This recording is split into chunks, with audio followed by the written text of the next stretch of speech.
নমস্কাৰ বন্ধু বান্ধৱীসকল, স্বাগতম জনাইছোঁ মোৰ ইউটিউব চেনেলটোলৈ। কি খবৰ আপোনালোকৰ? নিশ্চয় ভালেই চাগে। বৰ্তমান মোৰো ভালেই। আজি আকৌ নতুন এটা ভিডিঅ' লৈ আহিছোঁ আপোনালোকৰ মাজলৈ। আজি পকোৱা গামোচা আনিছোঁ। পকোৱা গামোচা ভিডিঅ' আগতেও দিছোঁ বাৰু, কিন্তু এইটো ফুলৰ ডিজাইন বেলেগ। আমাৰ হাল ঘৰৰ কটা হৈছে পকোৱা গামোচা, সেইবাবে ভিডিঅ' এটা বনাইছোঁ। আহকচোন ভিডিঅ'টো আৰম্ভ কৰোঁ। এইখিনি হৈছে পকোৱা গামোচা। এনেধৰণৰ হ'ব। দুটা জুতিও আছে, এটা জুতিৰ জোৰটো ডাঙৰ আছে আৰু এটা জুতিৰ জোৰটো সৰু আছে। আৰু এটা আগত ফুল থাকিব, এটা আগত আঁচু থাকিব। কাৰোবাৰ প্ৰয়োজন হ'লে ল'ব পাৰিব, যিহেতু এতিয়া বিহুৰ ছিজন। দাম মাত্ৰ 200 টকা। আমাৰ হাল ঘৰত এনেধৰণৰ গামোচা ষ্টক আছে, যিহেতু এতিয়া বিহুৰ ছিজন বহুতেই প্ৰয়োজন হয় আৰু বহুতেই বিচাৰি আছে, সেইবাবে গামোচা লগাই থোৱা হৈছে। আৰু এইখিনি কটা হৈছে, সেইবাবে ভিডিঅ' এটা বনাইছোঁ। ভিডিঅ'টো চাই কেনেকুৱা পাই জনাবচোন। এটা আগত এনেধৰণে আঁচু থাকিব আৰু এটা আগত ফুল থাকিব।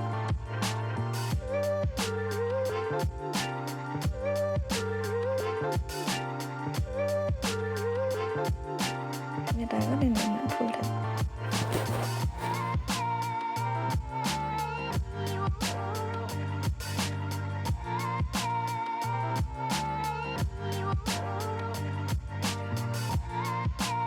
বহুতেই ধুনীয়া হয়। গামোচাকেইখন বহল আহল একেবাৰে জোখৰ গামোচা।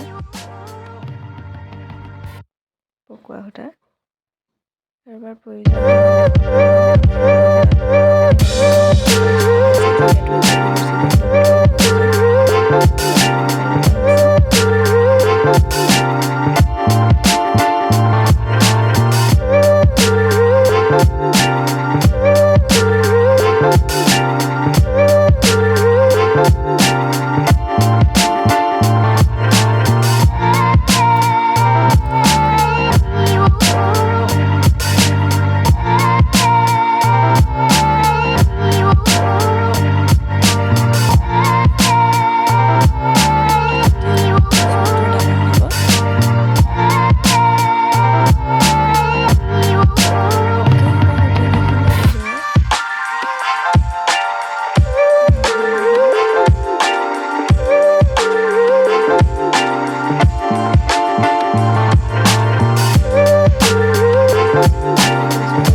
সমানে হয় বহল আহলটো।